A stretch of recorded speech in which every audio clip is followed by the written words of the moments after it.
Hello friends, आपल्या सर्वांची आवडती मालिका विसरू नको तू मला या मालिकेच्या आजच्या शनिवार 4 जुलैच्या एपिसोडमध्ये एकानंतर एक धमाकेदार ट्विस्ट आले आहेत. फ्रेंड्स, शेवटी आजच्या एपिसोडमध्ये वैदहीने सूर्याच्या मदतीने भाईंचा जीव वाचवला.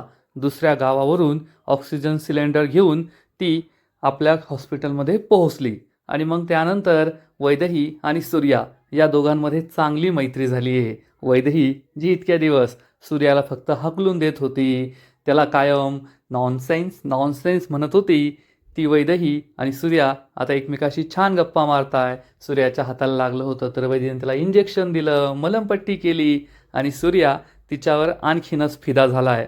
आणि सूर्याने वैदहीला तिरामिसूसुद्धा दिलं, परंतु त्यानंतर वैदहीला तांडेल आणि देसाई यांच्यातील वितुष्टाबद्दल समजलं. मग आता या दोन कुटुंबातील भांडण या दोघांच्या प्रेम कहाणीला अडसर ठरेल का? हे सगळं नेमकं घडलं तरी कसं? हे जाणून घेण्यासाठी हा व्हिडिओ शेवटपर्यंत नक्की पहा. फ्रेंड्स, आजच्या एपिसोडच्या सुरुवातीलाच सुधाकर हा वच्छीला म्हणतो, वच्छे आत्ताच योग्य वेळ, मी बंदूक घेऊन येतो, या ललीचा गेम संपून टाक, तिला डायरेक्ट ढगात पाठवून दे. लली चांगलीच घाबरते आणि वच्छी काही बोलणार इतक्यात तिला सूर्या कॉल करतो आणि म्हणतो, वच्छी बायो आत्ताच्या आत्ता घरी जा, दिगू मामाची तब्येत खूप बिघडली आहे. हे ऐकून वच्छी घाबरते आणि म्हणते, अरे असं कसं? सूर्या सांगतो, तू घरी जा, दिगू मामाला दुसरं कोणी सांभाळू शकत नाही, फक्त तू सांभाळू शकते आणि मी आहे ना मध्ये, मी भाईंकडे लक्ष ठेवतो, तू घरी जा आणि सगळ्यांना घेऊन घरी जा. हे ऐकून वच्छी खूप घाबरते आणि म्हणते, सुधाकरा दिगूची तब्येत खराब झाली, हा तू येथे थांब, मी लगेच घरी जाते. तेव्हा कुठे ललीला बरं वाटतं. वच्छी ही ललीला धमकी देते, लले आज वेळ नव्हती, त्या दिवशी ठिकाण नव्हतं, पण एक ना एक दिवस वेळ आणि जागा दोन्ही जुळून येईल आणि जर नाही आली तरी मी ती जुळून आणील आणि तुझा खेळ संपवेल, एवढं लक्षात ठेव. अशी धमकी देऊन वच्छी बाकीच्या लोकांना घेऊन तेथून निघून जाते. आणि इकडे वैदही वॉर्डबॉयच्या मदतीने ऑक्सिजन सिलेंडर घेऊन येते आणि ती सूर्याला सांगते, सूर्या ऑक्सिजन सिलेंडर आणलंय, चल आता लवकर, आपल्याकडे वेळ खूप कमी आहे. तेवढ्यात सूर्याला त्याच्या मित्राचा कॉल येतो. सूर्या फोन उचलून विचारतो, काय झालं? तर ती सांगते, अरे मी सुलेखा बोलतीये, लवकर सिलेंडर घेऊन ये, भाईंची तब्येत बिघडतीये. सूर्या सांगतो, वय वय इलो इलो. आणि मग सूर्या गाडीवर बसतो आणि वैदही उलटी बसते आणि सिलेंडर घेऊन बसते आणि मग सूर्या अतिप्रचंड वेगाने आपल्या गावाकडे यायला निघतो. इकडे देसाई म्हणजेच लली देसाई ही सुलेखाला जाब विचारते, सुलेखा येथे एवढं सगळं होऊन गेलं, तू मला का नाही सांगितलं? तर सुलेखा सांगते, त्या वच्छीने इतका मोठा गोंधळ घातला, इतका मोठा राडा इथे घातला ना, की काय करावं मला ते कळलंच नाही. ललीला सगळं कळलेलं असतं की वच्छीने वैदहीला काय धमकी दिली, पुढे काय घडलं. तेव्हा सुलेखा सांगते, पण काकू मला आपल्या वैदूचं खूप कौतुक वाटतंय, तिने खूप मोठं काम केलंय, आपल्या पेशंटचा जीव वाचवण्यासाठी ती हे सगळं करते आणि तुलासुद्धा तिचं कौतुक वाटायलाच पाहिजे. तर ललित चिडून म्हणते, सुलेखा काय बोलती हास, तुला माहीत नाही आहे का तांडेल आणि देसायांचा इतिहास, आणि तू आता मला काही सांगू नकोस, मलाच तिच्याशी बोलावं लागेल, तिला थांबवावं लागेल. आधीच तो वरच असा वागतोय आणि आता ही वैदू. ललीला खूप टेन्शन आलेलं असतं. थोड्या वेळानंतर लली ही भाईंजवळ असते. भाईंची तब्येत प्रत्येक क्षणाला बिघडत चाललेली असते. तेवढ्या सिनियर डॉक्टर तेथे येते. सिनियर डॉक्टर पाहते की ऑक्सिजन सिलेंडर संपत आलाय. सिनियर डॉक्टर चिडून म्हणते, आता तुम्ही तुमच्या कर्माची फळं भोगा, तुम्हाला दोघींना सांगितलं होतं अति शहाणपणा करू नका, पण ती वैदेहीने मूर्खपणाचा कळस केलाय, आता मी काही नाही करू शकत. असं म्हणून ही सिनियर डॉक्टर निघून जाते. त्यामुळे सुलेखाला आणखीनच टेन्शन येतं. इकडे सूर्या वैदही एकदम जोरात आपल्या गावाच्या दिशेने येत असतात आणि इकडे सुलेखा ही भाईंना स्टेबल करण्याचा प्रयत्न करत असते. भाईंची तब्येत आणखीनच बिघडत जाते. सुलेखा वैदहीला कॉल करते, वैदू लवकर ये, भाईंची तब्येत बिघडतीये. आणि इकडे सूर्या आणि वैदही एका कॉर्नरला दुसऱ्या एका बाईक बरोबर धडकतात. त्यामुळे दोघेही खाली पडतात आणि हा सिलेंडरसुद्धा खाली पडतो. परंतु ऐनवेळी सूर्या आपला हात वैदेहीच्या अंगाखाली आणतो, त्यामुळे वैदेहीला काहीच लागत नाही आणि वैदेही ही थोडक्यात वाचते. दोघेही एकमेकांच्या खूप जवळ असतात. दोघेही एकमेकांकडे पाहू लागतात. वैदेहीला समजतं की सूर्याने आपल्याला वाचवलंय. दोघेही उठून उभे राहतात. सूर्या विचारतो, मॅडम तुम्ही बऱ्यात आहात ना? तुम्हाला लागलं तर नाही ना? तर वैदेही सांगते, नाही नाही, मला नाही लागलं. तुला लागलं का? सूर्या म्हणतो, नाही. मग सूर्या बाईक उचलण्याचा प्रयत्न करतो, पण बाईक खूप जड असते, त्यामुळे वैदेही त्याला मदत करते. दोघेही एकमेकांकडे पाहून हसतात आणि मग दोघेही गाडी उचलतात. पुन्हा एकदा वैदेही सिलेंडर घेऊन मागे बसते आणि हे आपल्या गावच्या प्राथमिक आरोग्य केंद्राकडे यायला निघतात. पण इकडे भाईंची तब्येत ही क्षणाक्षणाला अजून खराब होत असते. भाईंना ऑक्सिजनची खूप गरज असते आणि तेवढ्यात वैदेही एका वॉर्डबॉयला घेऊन सिलेंडर घेऊन तेथे पोहोचते. वैदेही आतमध्ये जाते आणि तिच्या मागे मागे सूर्या जातो. सूर्या आणि वैदेहीला एकत्र पाहून सुधाकरला मोठा धक्काच बसतो. सुधाकर विचारतो, अरे तू तर आतमध्ये होता ना? तर सूर्या हा सुधाकरला म्हणतो, मामा शांत हो. सुधाकर चिडून म्हणतो, म्हणजे तू त्या डॉक्टरबरोबर? तर सूर्या त्याला समजावून सांगतो, मामा मी जे काही केलं आहे ना ते भाईंचा जीव वाचवण्यासाठी केलं आहे. त्यामुळे मामा म्हणतो, अरे पण सूर्या त्याला समजावून सांगतो, तू शांत हो आणि मी जे काही केलं आहे ते फक्त भाईंसाठी केलं आहे आणि ही गोष्ट बायोस काळाक नको. सुधाकर म्हणतो, अरे मामाला एवढंच ओळखला का तू? तुझा मामा काय एवढा वाईट माणूस आहे का? टेन्शन घेऊ नको. यातलं तुझ्या बायो काही कळायचं नाही. हा शब्द आहे माझा तुला. सूर्याला बरं वाटतं. सूर्या म्हणतो, तुझा घरी आता मी आहे. सूर्या आतमध्ये निघून जातो. सुधाकर हा खरंच एक नंबरचा नीच माणूस आहे. सुधाकर खूप खुश होतो आणि म्हणतो, बायो तुझ्या झिलाने पहिल्यांदा तुझा शब्द मोडलाय. आता मी हे तुला सांगणारच. असा विचार करून सुधाकर हसू लागतो. खूप खुश होतो. इकडे वैदेही आणि सुलेखा भाईंसाठी ऑक्सिजन सिलेंडर लावतात. तेव्हा कुठे भाईंना बरं वाटतं, ते स्टेबल होतात. भाईंची तब्येत सुधारली, स्टेबल झाली म्हणून सुलेखालाही आनंद होतो. भाईसुद्धा शांत झालेले असतात. आणि मग थोड्या वेळानंतर वैदेही ही केबिनमध्ये बसलेली असते आणि तेवढ्यात तेथे सुलेखा येते आणि वैदेहीचं कौतुक करते. वैदेही हे सगळं तू एकटीने हँडल केलं. अशक्य होतं ते तू शक्य करून दाखवलं. वैदेही सांगते, एवढं काही केलेलं नाही आहे मी. माझं कर्तव्य होतं तेच मी पूर्ण केलं आहे. तेवढ्यात लली आतमध्ये येते. वैदेही विचारते, अगं आत्या तू येथे? तर लली म्हणते, मला सगळं सांगितलं आहे. तू या सगळ्यात पडू नकोस. काय गरज होती या सगळ्यात पडण्याची? अगं तुला माहीत नाही आहे ती वच्छी कशी बाई येते. तर वैदेही ललीला समजवण्याचा प्रयत्न करते, आत्या मी फक्त पेशंटचा जीव वाचवण्यासाठी हे केलं आहे. लली म्हणते, अगं आपण सरळ मार्गी माणसं आहोत. त्या वच्छीसारख्या लोकांच्या वाटेला सुद्धा आपण जायचं नाही. तर वैदेही तिला समजावून सांगते, मी तिच्या वाटेला गेलेच नाही आहे. मी माझं कर्तव्य पूर्ण करत होते. लली म्हणते, अगं पण. वैदू म्हणते, तू जा इथून. मी आहे. मला अंडर ऑब्झर्वेशन त्यांना ठेवावं लागणार आहे. त्यामुळे मला येथेच थांबावं लागेल. तू जा घरी. लली म्हणते, अगं पण. वैदू चिडून म्हणते, आत्ते तू जा बरं. तुला माझी शपथ आहे. नको येथे थांबू. आत्याला राग येतो. आत्या चिडून निघून जाते. तेव्हा वैदू मनात विचार करते, आत्या सॉरी. समजून घे, हे सगळं मी माझ्या पेशंटसाठी केलं आहे आणि माझं कर्तव्य पूर्ण करण्यासाठी केलं आहे. त्यामुळे तू माझ्यावर चिडू नकोस. वैदेहीला वाईट वाटतं की आपण आत्यावर ओरडलो. आणि इकडे बाहेर सूर्या त्याच्या मित्रांबरोबर बसलेला असतो. आता आपण जे काही केलं, वैदेहीची मदत केली, ते वच्छी बायोला कळायला नको अशी भीती त्याला वाटत असते. आणि तेवढ्यात वच्छी बायोचा फोन येतो. सूर्या खूप घाबरतो. आता बायोने विचारल्यावर काय उत्तर द्यायचं हाच प्रश्न त्याला पडतो. तो कसाबसा फोन उचलतो. बायो त्याला सांगते, अरे तुझं दिगू माम होतोय ते एकदम ठीक हास. मग तू मला का सांगितलं की त्याची तब्येत बरी नाही आहे? आता बायोला काय उत्तर द्यायचं हाच प्रश्न सूर्याला पडतो. आणि सूर्याला काहीतरी सुचतं आणि तो म्हणतो, अगं तुम्ही सगळे येथे खूप टेन्शनमध्ये होता आणि येथे एवढी कोणाची गरज नव्हती. सकाळपासून तुम्ही काही खाल्लं पण नव्हतं. म्हणून तुम्हाला घरी पाठवण्यासाठी मी असं खोटं बोललं. बायो चिडू नको. फक्त तुझ्या काळजीने मी एवढं बोललो असं सूर्या खोटं खोटं सांगतो. हे ऐकून बायो खुश होते की माझ्या झिलाला माझी किती काळजी आहे. बायो म्हणते, अरे तुझ्यावर कशाला चिडेल. फक्त जेवढी आमची काळजी करतो ना तेवढी स्वतःची पण काळजी कर आणि काही असेल काही लागल तर फोन कर. सूर्या हो म्हणतो आणि फोन कट करतो.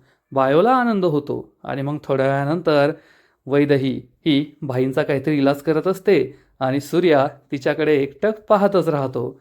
सूर्या तिच्याकडे पाहतोय हे वैदेहीच्या लक्षात येतं आणि वैदेही विचारते, काय? सूर्या म्हणतो, मॅडम खरंच एखाद्या हिंदी सिनेमाच्या थ्रिलरला लाजवेल ना असं आज घडलंय. काय आपण गेलो, ते ऑक्सिजन सिलेंडर घेऊन आलो, तुम्ही भाईचा जीव वाचवला.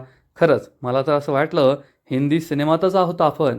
वैदेही म्हणते, सिनेमा वगैरे काही नाही, ते माझं कर्तव्य होतं आणि एक मुलगा म्हणून तुझं कर्तव्य होतं, तेच आपण पूर्ण केलं आहे. तर सूर्या म्हणतो, ते तर आहे, पण तुम्ही ना वरतून एकदम अशा सॉफ्ट दिसता, पण आतून एकदम खमक्या आहे बरं का. वैदेही विचारते, खरंच का? सूर्या म्हणतो, हो खरंच, खरंच खमक्या आहे तुम्ही खूप. नाहीतर एवढं करणं शक्य नाही कोणत्या दुसऱ्या डॉक्टरला. एखादी डॉक्टर आपल्या पेशंटला घरचं समजून एवढं त्याची सेवा करते, त्याचा इलाज करते, हे मी पहिल्यांदाच पाहिलं आहे. तर वैदेही म्हणते, प्रत्येक डॉक्टर तसा करतो. सूर्या सांगतो, प्रत्येक डॉक्टर नाही करत, फक्त तुम्हीच असं करता. वैदेही म्हणते, तुझ्या हाताला किती लागलंय पहा. तर सूर्या सांगतो, अहो काय नाही, होऊन जाईल बरं. वैदेही म्हणते, चल केबिनमध्ये तुला इंजेक्शन देते. तर सूर्या म्हणतो, नाही नाही, मी ना भाईंचे पाय दाबतो. इंजेक्शनचं नाव ऐकून सूर्या घाबरतो. वैदेही चिडून म्हणते, मूर्ख आहेस का? चल आतमध्ये. तिचा हा दरारा पाहून सूर्या म्हणतो, येतो आणि तो वैदेहीबरोबर केबिनमध्ये जातो. दुसरीकडे वरद हा त्याच्या घरी दारू पीत बसलेला असतो. तेवढ्यात वरदचा बाप रणजित तेथे येऊन बसतो आणि विचारतो, जास्त झाली का? वरद चिडून म्हणतो, काय बोलताय? तर रणजित म्हणतो, अरे तुझा बाप आहे मी. जेवढे पक्ष तू पाहिले नाही ना तेवढे पक्ष मी बदलले. त्यामुळे बापाला नको शिकू. वरद आधीच चिडलेला असतो आणि विचारतो, काय म्हणायचं आहे तुम्हाला? तर रणजित त्याला समजावून सांगतो, तू मला एक गोष्ट सांग, राजकारणात सगळ्यात महत्त्वाची गोष्ट कोणती आहे? वरद चिडून विचारतो, कोणती? रणजित सांगतो, खुर्ची. आणि खुर्ची मिळवण्यासाठी सगळ्यात जास्त महत्त्वाची गोष्ट कोणती आहे? वरदला खूप राग येतो. हे प्रश्न उत्तर त्याला आवडत नाही. वरद विचारतो, कोणती? तर रणजित सांगतो, पैसा, प्रॉपर्टी. आणि तुला जर पैसा आणि प्रॉपर्टी हवी असेल ना तर त्या वैदूशी गोड गोड बोल. त्या वैदूशी लग्नाचा विचार कर. तिला स्वतःच्या प्रेमात पाड, तिच्याशी लग्न कर. कारण तिच्याकडं पैसा आणि प्रॉपर्टी हास. आणि जर आपल्याला ही पैसा आणि प्रॉपर्टी मिळाली तर मग माझा झील आमदार आणि त्याचा बापूस खासदार कसा होतो ना ते तू पाहतच राहा. असं म्हणून हे दोघे चिअर्स करतात आणि मस्त दारू पितात. त्यामुळे आता वैदेहीशी लग्न करायचं हा विचार वरदसुद्धा करतो. आणि इकडे डॉक्टरांच्या केबिनमध्ये वैदेही सूर्याला इंजेक्शन देते. सूर्या खूप घाबरलेला असतो, पण वैदेही त्याला कधी इंजेक्शन देते हे त्याला कळतसुद्धा नाही. सूर्या विचारतो, झालं पण का? वैदेही म्हणते, हो झालं. सूर्या सांगतो, मला आहे ना इंजेक्शनची खूप भीती वाटते, पण तुम्ही जर इंजेक्शन देणार असाल तर मी रोज इंजेक्शन घ्यायला तयार आहे. वैदेही म्हणते, दाखव, जखम दाखव. सूर्या म्हणतो, कशाला? चुना लावल मी त्याला. वैदेही म्हणते, मूर्खासारखं बडबड नको, दाखव जखम. आणि मग सूर्या आपला शर्ट काढतो आणि आपली जखम दाखवतो. तर त्याच्या हाताला खरंच खूप जास्त लागलेलं असतं. वैदेही म्हणते, अरे बापरे, खरंच खूप लागलंय रे. आणि मग वैदेही आधी तर हे रक्त साफ करते. सूर्या तिच्याकडे एकटक पाहतच राहतो. मग वैदेही त्याच्या जखमेवर मलम लावते आणि मग त्याच्या जखमेवर फुंकर मारत असते. आणि तिने फुंकर मारताच पुन्हा एकदा सूर्याचे केस हवेत उडू लागतात. सूर्या खूप खुश होतो आणि वैदेहीसुद्धा त्याच्याकडे पाहते की सूर्या असं काय करतोय. वैदेही विचारते, काय झालं? तर सूर्या म्हणतो, मलम लावायची गरजच नव्हती. वैदेही विचारते, म्हणजे? सूर्या म्हणतो, ते तुम्ही फुंकर मारताय ना तेवढी मारली असती तरी बरं झालं असतं. वैदेही त्याच्याकडे एकटक पाहतच राहते. सूर्याला हे खूप आवडलेलं असतं. मग सूर्या म्हणतो, येथे खांद्याला पण लागलंय. वैदेही म्हणते, मुका मार लागला असेल. सूर्या खुशून म्हणतो, हो मुका मुका लागला असेल ना. मग सूर्या म्हणतो, येथे हाडजवळ सुद्धा खूप लागलंय. वैदेहीला समजतं की हा फ्लर्ट करतोय. वैदेही जोरात जखमीजवळ दाबते आणि विचारते, आता दुखतंय का? तर सूर्या म्हणतो, नाही नाही, बरं आहे, आता बरं आहे. सूर्या आणि वैदेही यांची केमिस्ट्रीच वेगळी आहे. वैदेही म्हणते, चल आता शर्ट घाल. सूर्या शर्ट घालतो तेवढ्यात सुलेखा तेथे येते आणि म्हणते, वैदू तू अजून इथंच आहे का? जा घरी, भाई आता स्टेबल आहे, घरी जाऊन आराम कर. वैदू म्हणते, ठीक आहे, मी घरी जाऊन आराम करते. सूर्या विचारतो, तुम्ही काही खाल्लं पण नसेल ना, मी तुमच्यासाठी काहीतरी ऑर्डर करतो. वैदेही म्हणते, नाही नाही, काही ऑर्डर करू नको, मी घरी जाऊनच जेवेल. असं म्हणून वैदेही सगळ्यांना बाय करते आणि तेथून निघून जाते. सूर्या विचार करतो, भाईंमुळे मॅडम जेवल्याला सुद्धा नाही आहे. तेवढ्यात त्याला आठवतं तिरामिसू आणि तो लगेचच बाहेर पळतो. पण तोपर्यंत वैदेही ही बाहेर आलेली असते आणि नेहमीप्रमाणे तिची स्कूटर सुरूच होत नाही. सूर्याच्या मित्रांच्या हातात तिरामिसू असतं. ते दोघे विचारतात, मॅडम काही मदत करू का? तर वैदेही म्हणते, नको, ती काही सुरू होणार नाही आहे, त्यापेक्षा मी रिक्षाने जाते. आणि वैदेही तेथून निघून जाते. तेवढ्यात सूर्या धावत पळत येतो आणि विचारतो, अरे डॉक्टर वैदेही कोठे? मित्र सांगतात, अरे त्या आत्ता गेल्या, त्यांची ही गाडी सुरू होत नव्हती म्हणून रिक्षाने गेल्या आहेत. मग सूर्यासुद्धा वैदेहीच्या मागे मागे धावतो. वैदेही रस्त्याने जात असते, पण तिला काय रिक्षा सापडत नाही. तेवढ्यात सूर्या धावत पळत तिच्या मागे मागे येतो. Madam madam. वैदेही विचारते, काय झालं? सूर्या म्हणतो, तुमची गाडी सुरू होत नव्हती, मग मला सांगायचं ना, मी तुम्हाला सोडलं असतं. वैदेही म्हणते, नाही नाही, आधीच तुझ्या हाताला किती लागलंय, मी जाईल रिक्षाने. सूर्या म्हणतो, आधी सांगायचं ना मग, तुम्हाला रिक्षा मिळत नाहीये. आणि सूर्या नेहमीच्या स्टाईलने जोरात शिट्टी वाजवतो आणि काही क्षणात एक रिक्षा तेथे हजर होते. हे पाहून वैदेहीला आश्चर्य वाटतं. ती म्हणते, नाईस. वैदेही या रिक्षात बसते. मग सूर्या या रिक्षावाल्याला सांगतो, आज तुझी रिक्षा पावन झाली बरं का, मॅडम लय मोठा डॉक्टर आहे आणि आज त्यांनी भाईंचा जीव वाचवला आहे. आजपासून त्या तांडेलांच्या फॅमिली डॉक्टर आहे. वैदेही विचारते, हे कधी ठरलं? सूर्या सांगतो, आत्ताच ठरलंय. वैदेही खुश होते. सूर्या म्हणतो, मॅडम तुमचा नंबर द्या ना. वैदेही विचारते, का? सूर्या म्हणतो, नाही, ते कधी इमर्जन्सी आली भाईंसाठी तर. वैदेही म्हणते, ठीक आहे. सूर्या तिला फोन देतो आणि वैदेही त्याच्या फोनमध्ये आपला नंबर सेव्ह करून देते. सूर्याला खूप आनंद होतो. मग सूर्या त्याच्या हातातला तिरामिसू वैदेहीला देतो. वैदेही विचारते, आता हे काय? सूर्या म्हणतो, गिफ्ट आहे तुमच्यासाठी. वैदेही म्हणते, नाही नाही, मी गिफ्ट घेत नाही. सूर्या म्हणतो, घ्या मॅडम, थँक्यू म्हणून घ्या. वैदेहीचा नाईलाज होतो. ती गिफ्ट घेते, थँक्यू म्हणते आणि निघून जाते. त्यामुळे सूर्या खूप खुश होतो. सूर्याचे मित्र येऊन विचारतात, काय मग घेतलं का गिफ्ट? सूर्या सांगतो, होय घेतलंय. हे ऐकून त्याचे मित्र खूप खुश होतात आणि आपला स्पेशल कोकणी डान्स त्याच्या आजूबाजूला सुरू करतात. त्यामुळे सूर्याला खूप आनंद होतो. सूर्या म्हणतो, मॅडम तुमच्या इश्काच्या समुद्रात माझी बोट उतरली आहे. आता पुढे काय होईल काय माहीत. आणि आजचा एपिसोड येथेच संपतो.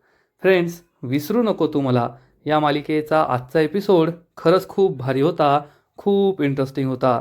सूर्या आणि वैदेही या दोघांमध्ये जे काही लुटूपुटूचं भांडण सुरू होतं, म्हणजे वैदेहीला असं वाटायचं की सूर्या असाच टवाळखोर आहे. तिचा तो गैरसमज दूर झाला आहे आणि या भाईंच्या आजारपणाच्या माध्यमातून हे दोघे एकमेकांचे चांगले मित्र झाले आहेत. कमी एकमेकांशी चांगलं बोलताय, एवढं तरी खरं. विसरू नको तुम्हाला या मालिकेचा आजचा एपिसोड तर खूप भारी होता, इंटरेस्टिंग होता. पण पुढील एपिसोड आणखीन भारी असणार आहे. आणखीन मोठा ट्विस्ट या मालिकेत येणार आहे. मग नेमकं घडणार तरी काय? तर या मालिकेच्या पुढील एपिसोडमध्ये आपण पाहू की वैदेही ही घरी जाईल तेव्हा तिला समजणार की सूर्याने तिला चक्क तिरामिसू गिफ्ट म्हणून दिलंय. त्यामुळे ती खूप खुश होईल. लली विचारेल, हे काय? तर वैदेही तिला सांगणार, तिरामिसू. लली विचारेल, कुणी दिलं? वैदेही सांगणार, त्या सूर्याने. हे ऐकून ललीला जबर धक्का बसणार. आणि इकडे सुधाकर शेवटी गद्दारी करणारच. सुधाकर बायोला सांगेल, तुला माहिती आहे का, तुझ्या झिलानं त्या पोरीपायी पहिल्यांदा तुझा शब्द मोडलाय. दुसऱ्या गावात ऑक्सिजन सिलेंडर आणायला गेला होता त्या फडफड बरोबर. हे ऐकून बायोला खूप राग येईल आणि बायो ही वैदेहीला धडा शिकवायचं ठरवेल. आणि इकडे लली ही वैदेहीवर चिडून म्हणेल, त्या तांडेलांच्या कुटुंबाशी आपला काहीही संबंध नाहीये. त्या तांडेलांनी आपल्या कुटुंबाबरोबर काय केलंय ना, तुला माहीत नाहीये. त्यामुळे यानंतर त्यांच्याकडून काही घ्यायचं पण नाही, त्यांच्या पोराशी बोलायचं पण नाही. त्यांचा आणि आपला काही संबंध नाहीये. ललीचं हे रुद्रावतार पाहून वैदेही घाबरणार. पण लली तिला सांगणार नाही की तांडेल आणि देसायांमध्ये काय झालं होतं. मग जेव्हा सूर्या हा वैदेहीला भेटायला येईल तेव्हा वैदेही त्याला विचारणार, तुला माहिती आहे का, तांडेल आणि देसाईंमध्ये काय घडलं होतं? हे ऐकून सूर्याला जबर धक्काच बसेल. सूर्याला सुद्धा कळेल की वैदेही ही देसाईंची मुलगी आहे. मग आता तांडेल आणि देसाईंमध्ये काय घडलं होतं, तर आपल्याला सुद्धा अजून हे एवढं माहिती नाही आहे. कदाचित वच्छीचे वडील आणि देसाईंचा मोठा मुलगा यांच्यामध्ये काहीतरी वादामुळे एकमेकांचे खून त्यांनी केले होते, असं काहीतरी या मालिकेची गोष्ट असेल. तेव्हापासून या दोन कुटुंबांमधून विस्तवसुद्धा जात नाही. मग आता पुढे सुरू होणारी प्रेम कहाणी म्हणजेच वैदेही आणि सूर्याची प्रेम कहाणी, या जुन्या भांडणामुळे त्याचा काय परिणाम होतो हे पाहायला मजा येईल. तर फ्रेंड्स, तुम्हालासुद्धा विसरू नको तू मला ही मालिका आवडते का? नक्कीच कमेंट करून सांगा. आणि या मालिकेचे असेच नवीन नवीन एपिसोड, नवीन नवीन अपडेट सर्वात आधी पाहण्यासाठी व्हिडिओला लाईक करा, शेअर करा, चॅनलला सबस्क्राईब करून बेल आयकॉनवर क्लिक करा. म्हणजे या मालिकेचे नवीन नवीन एपिसोड तुम्हाला सर्वात आधी पाहायला मिळतील. खूप खूप खूप धन्यवाद.